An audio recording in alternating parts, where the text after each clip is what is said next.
Всем привет, с вами Березовский. Добро пожаловать на мой новенький видеоролик по Call of Duty Mobile. Ребята, хоть сегодня и четверг, но вышла новая рулетка с первым легендарным персонажем Никто. Ребят, просто слушайте.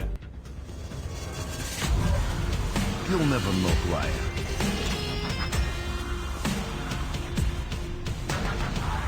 Я думаю, особо в представлении не нуждается, скажу честно, возбуждает. Звук, вот которым представляется новый легендарный персонаж, первый легендарный персонаж, ребят, скажу честно, просто возбуждает. И такой прикольный плащ, реально, черный плащ, кто вспомнил, ребят, кто вспомнил реально.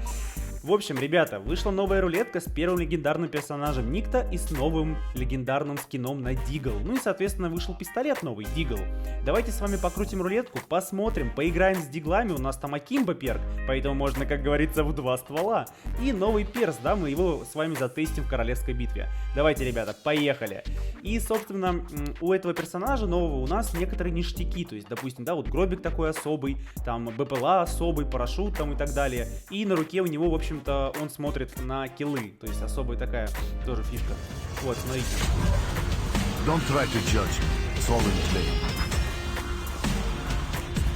Господи, ребят, я эту озвучку готов реально вечно слушать. Она серьезно возбуждает. То есть, прям такая классная, реально. Очень хочется сразу выбить и, собственно, поиграть. Вот у нас пистолет, собственно, уже сборка от разрабов будет, поэтому пока что я качать не буду и сыграю со сборкой от разрабов. Посмотрим, что да как. Если, ребята, вам нужна профессорская сборка, настоящая, крутецкая, от профессора Березовского, пишите в комментариях, что да, профессор сделает топовую сборку на Дигл. Так, я промотаю, потому что я так думаю, ребята, что все-таки тут, да, вот парашют, понятно, что в конце выпадут главные награды. Промотаю быстро.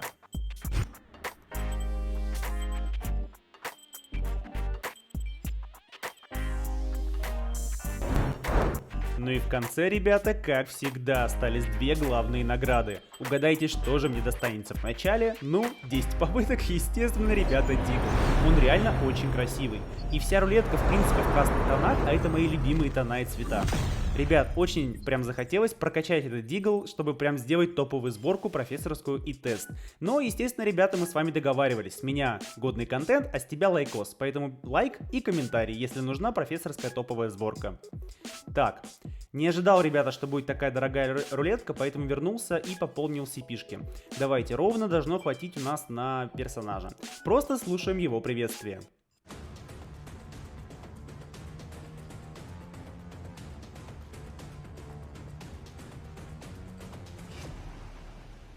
Как говорится, ребята, вопросов нет. Приветствие топовое. И вот, смотря это приветствие, сразу хочется за него играть, потому что оно возбуждает, ребят. Оно очень крутое. Смотрите, плащ так развивается, какие детальки. Все вот детализировано до мелочей. И есть куча ништяков у этого персонажа. Я не буду их перечислять, вы сами их посмотрите и почитаете. В принципе, это сделать прям в рулетке можно. Давайте сначала все соберем, весь комплект для сетевой игры. И я вам сделаю именно нарезки сетевой игры, потому что в сетевой игре можно поиграть с диглом, но вы играете от первого лица и не увидите персонажа. А вот в королевской битве наоборот, вы не поиграете с пистолетом, но зато увидите нормального персонажа. Давайте поэтому сделаем так и так. Так, нам сборку вот такую предлагают разрабы, как бы сразу с Акимбо, там все дела. Сразу говорю, ребята, это не моя сборка, да, еще раз повторяю. Это разрабы. Поэтому попробуем посмотреть, что на ней вообще, да, как отыгрывает. Вон монолитный глушитель, например. Кто топит за монолит, пожалуйста, ребят, для вас должна быть имба. Так, а потом я сделаю сборку, если вы попросите, естественно. Так, смотрим далее, ребята, смотрим далее.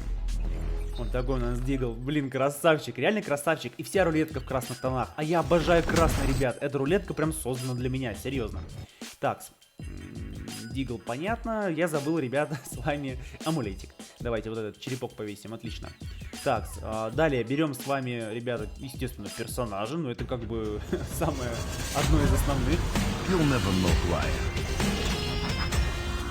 Какое топовое приветствие. Я готов бесконечно его слушать. Серьезно, ребят. Я готов просто кликать туда-сюда и слушать тупо приветствие этого Никто.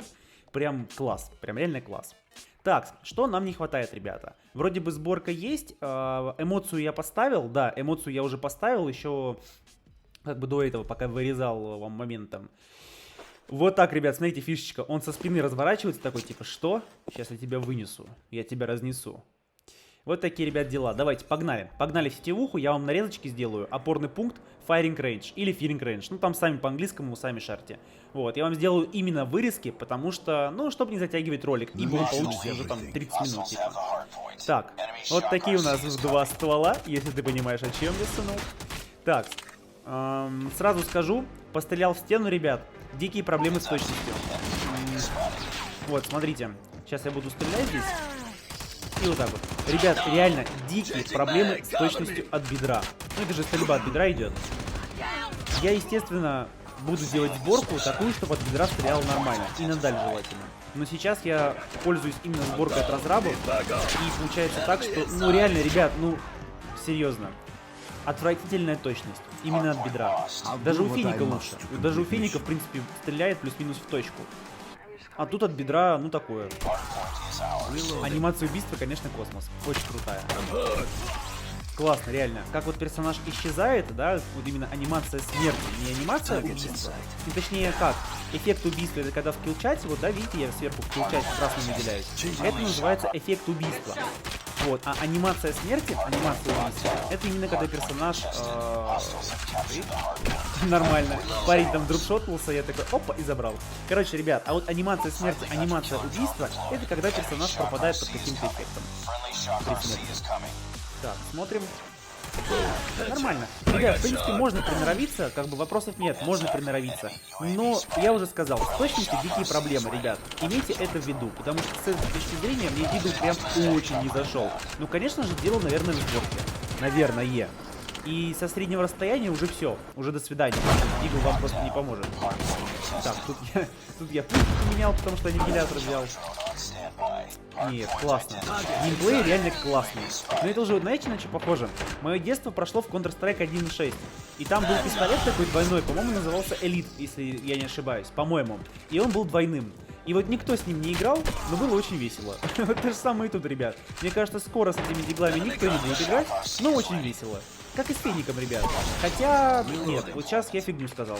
С Феником, мне кажется, часто будет отыгрывать, потому что Феник перестреливает порой даже эхо, лоб-лоб. Поэтому Феник будет всегда имбой. И вряд ли нормальные топовые игроки, например, в Королевской битве или в сетевой игре, я имею в виду, вряд ли покинут Феник, потому что он реально забирает от бедра при правильной сборке, ну прям эхо перестреливает. А вот диглы, ребят, ну сейчас поиграют, сейчас покайфуют, да, там, потому что рулетка и так далее. Мне кажется, забросят, честно. Вот с такой точностью, как бы, не знаю. Сделаю сборку, сделаю окончательный вывод. А пока мне кажется вот так. Но это лично мое мнение, ребят. А у вас, естественно, оно может от моего отличаться. Это же нормально, ведь мы люди и, как бы, люди все разумные. Хотя, ладно, что-то. Так, все, ребят, давайте королевскую битву.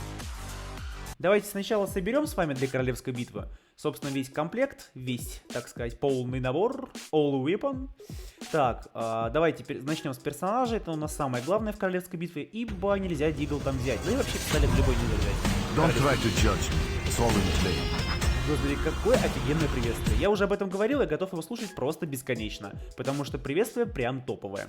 Так, рюкзак, ну такой, ребят, рюкзак такой девичий, нет, у него нет рюкзаков, вы чё, ник-то он должен быть по классике, ребята. Если вы нацепите на ник-то рюкзак какой-то, я вас казню, серьезно, ребята, это прям вот извращение. Скин должен быть вот такой, какой придумал у нас разраб. А всякие там рюкзаки и так далее, ну, на обычный можно вешать, а легендарный, мне кажется, как-то, ну, закрывает и портит. Так, дымовуха у нас вот такая красная, классная красная. Да и вообще вся рулетка красная, я об этом уже говорил, это круто. Потому что красный, как я уже говорил, мои любимые цвета. Кто ходит ко мне на стримы и так далее, тот знает, в принципе, что красный это топовый мой цвет. Так, крылья красные. Цвет настроения красный. Так, парашют тоже красный. Стоп, нет, это не то. Хотя тоже вроде красноватое есть. Так, вот такой тоже топовый, кстати говоря. Вот, и мне... Вот такой, ребят. Вот такой. Красный. Цвет настроения красный. Невесомость классный, мне вот нравится. И космическая станция мне нравится. Вот, а красный, ну сейчас поиграем, посмотрим. Так, и, ребята, у нас же там еще был карамбит, или керамбит, да, как правильно. Ну, вообще в игре называется карамбит. Такие дела. Видите, да, здесь пистолет нельзя взять. Поэтому как бы у нас остается что? Остается карамбит. Но, ребята, кто смотрит лекции профессора Березовского, знает, что карамбит полная какашка. Потому что смотрите ролик, ребят. Сейчас будет по подсказке справа вверху на экране. Так, эмоцию поставим, мы все сделаем сейчас красиво. Вот, ребят, кто смотрит мои лекции, тот знает, что в королевскую битву нужно брать с собой либо биту, либо топор, либо катану. Смотрите ролик по подсказке. Так, ну давайте в катку, ребят, давайте. Ага, давайте покажу вам персонажа. Какой топовый. Реально, глаза светятся, все светится. Какие детальки, круто. И анимация, ребят, и эмоция. Ля, царь. Просто царь. Можно просто царь, мои подданные. Блин, реально прикольная эмоция. Она одна из необычных. Мне очень нравятся эмоции, когда персонаж юзает какие-то дополнительные предметы. Или как-то видоизменяется, например. Топовая эмоция была снеговик. Кто знает, кто получал ее, тот поймет. Она реально топовая, потому что персонаж видоизменяется. Все остальное, там, где он там вытворяет, танцует, еще что-то. Да, но прикольно. Но ничего особого, так сказать. А когда персонаж что-то использует, дополнительные предметы какие-то, или сам видоизменяется, вот это поприкольнее, реально, вот это поприкольнее. Так, падаем сюда. Блин, как плащ, реально, черный плащ. Классно. Так, надо тут разобраться. Ибо не гоже как бы меня зажимать. О, в два сейчас зажмут. Так, тут, ребят, вот про феники. Кстати говоря, про феники. Хаваешь финики? Напиши в комментарии. Хаваешь финики? Опаньки! Ребят, ну лоб в лоб. Ну о чем речь? Реально, финики, мне кажется, никогда из моды не выйдут. И, ребята, это один финик, подобранный с пола. Так, меня там сейчас заберут? Получается, наверное. А, нет, не заберут, ладно. Там просто на маяке был. Вот, ребят, и это одинарный. Один опаньки, иди сюда. Один феник, подобранный с пола. А что если из сборки Акимбо взять? То есть будет два феника. И это, ребят, будет еще более нагибательское оружие для ближней дистанции против эхо, против дробовика и так далее. Прям вообще топчик. Ну только на ближней. Понятное дело, что вы на дальней не зажмете, это же очевидно. Так, что у нас тут имеется? Ага, спасибо, ясно. Ну что, полетим на забиву куда-нибудь, вон туда. Вижу выстрелы на карте. Как забива, наверное, там будет происходить. Пара-пам-пам. Хотя нет, звуки здесь слышу. Да, кто-то ходит. Да, вижу, все, вижу. Вижу цель, не вижу препятствий, как говорится. Опаньки, все, ребят, вот вам феник. И это, как повторюсь, одинарный феник. Топово, просто топово, ребят. Так. Что с шагами? Почему это какие-то телепорты? Ребят, на Алькатрасе происходят постоянно реально телепорты. Потому что я вижу, что в одной стороне... Иди сюда. Сюда иди. Я говорю, сюда иди. Вот. Ну, все, прыжки топ, ребят. Чтобы запутать врага, нужно прыгать реально. Особенно, если он дропшотает. Если он дропшотает, прыгайте спокойно, мансите. Потом, когда он остановится, то есть, когда он колбаской ляжет, ну, какашка ляжет на месте. О, ребят, контроль феников 0. Как вам, а? И причем это феник, как я смотрю, серого качества. То есть, вообще никакого. А можно его уже в 0 контролировать. Так. Если у вас хватает, конечно, има, скилл и так далее. Так вот, ребята, если вы встретили дропшотника, просто мансите туда-сюда, прыгаете из стороны в сторону, пока он не ляжет именно какашечкой, таким прям. Опачки. И когда он ляжет какашечкой, вы его фиксируете в своей камере и забираете уже спокойно от прицела, если до этого вы его не забрали от бедра. Потому что в чем смысл было мансить и прыгать, чтобы стрелять в этот момент от бедра и забирать его так. Ибо против дропшота сложно бороться, если у вас реакции не хватает, и так далее. Да и перестрелять его лоб в лоб, ну, трудновато, честно говоря, потому что дропшот на то и рассчитан, чтобы уйти именно с линии поражения, с линии огня. Опа, калаш. Ребят, хочу пожаловаться, серьезно. Мне в последнее время, в начале катки, вообще не попадается калаш. Я не знаю почему. Почему так? Фиг его знает. Раньше попадался часто. А сейчас такая фигня, что мне в катках, ну, теперь редко попадается калаш. И скорее где-то в серединке или под конец катки. И это, честно говоря, обидно. Честно говоря, очень обидно, что я в этой жизни сделал не так. Так, что мы здесь имеем? Слышу выстрелы в правом ухе. Да, где-то вон там, где-то в той стороне. И надо бы настигнуть их врасплох. Ну давай. Опачки. Нормалды. Так, и где-то... Ага. Понимаю. Так, и вот опять давай телепорты, смотрите, просто телепорты. То есть такой инк, и исчез. И сзади со спины появился. Что? Алло, что с картой? Почему карта сломана? Только что был у меня впереди, хоп, уже со спины оказался. Как это произошло, непонятно. И это именно на Алькатрасе, ребят, потому что в обычной королевке все нормально. А вот именно на Алькатрасе вот такая чепуха происходит. Ладно, потерпим. Разрабы пока там меняют графику, улучшают звук у оружий, делают новую кастомизацию, завозят Акимбо, куча всяких ништяков. А, блин, баги и лаги пофиксить до сих пор не могут. Я не понимаю, в чем смысл. То есть вы много чего завозите нового, а значит вы работаете реально много, то есть судя по объему работы, реально много и топового вы работаете. Потому что графика стала прям по сравнению с первыми сезонами реально топовая. То есть для планшета это прям крутецкая графика. Оружие топовое, кастомизация топовая. Все очень круто. Но почему бы не направить свои силы хотя бы в одном сезоне, чтобы устранить все лаги и баги? У вас тогда реально уйдет, в принципе, время столько же, сколько на ништяки. Но поверьте, вам игроки скажут огромнейшее спасибо за устранение багов и лагов. Потому что, да, вы вводите все новое, это понятно. Но как бы вы новое не вводили, желание играть пропадает, если много лагов и багов. И в чем смысл новинок тогда? Если пропадает тупо желание играть из-за этих багов, лагов. У меня на стриме, допустим, сегодня, точнее уже вчера, показывал, у меня кнопка стрельбы от бедра отваливалась в один момент. Я показывал прям на разминке, зажал кнопку стрельбы от бедра, и персонаж просто не стрелял. И я навел прицел на стенку и просто стоял с нажатой кнопкой, да, стрельбы от бедра, и у меня персонаж не стрелял. То есть отвалилась кнопка вообще, она не стреляла. Или бывало такое, что по одному-два патрона дает и перестает стрелять, приходится перенажимать кнопку. То есть вот, ребят, если разрабы это устранят, да мы будем гораздо больше благодарны им, нежели все эти обновы, рулетки за бабки. Понятно, что это их доход. Ну, реально, прям будет круче, будет реально больше благодарности от игроков. Так, сладненько, что-то я заговорился, зафилософствовал. Давайте еще раз с вами обращу внимание ваше на персонажа. Блин, топовый, реально топовый. Надо проверить его хитбокс, кстати говоря. Ребят, кому интересен хитбокс Никта, легендарного Никта?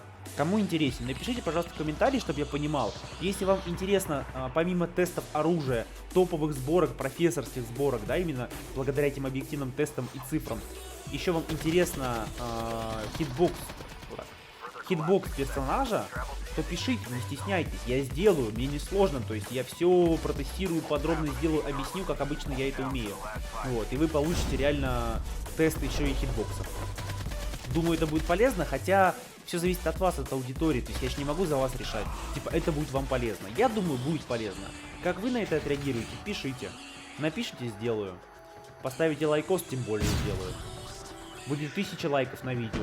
Сделаю прям быстро, через день-два. Как бы договорились, думаю, базару 0. Так, слышу выстрел, там целая эпопея. Оу, так. Ага, этого минуснули. Здесь фраг мы... не успел подсосать, блин. Обидно, ребят. То самое чувство, когда не успел подсосать. Пишите в комментарии, если вам это знакомо. Когда вы не успеваете подсасывать. Так.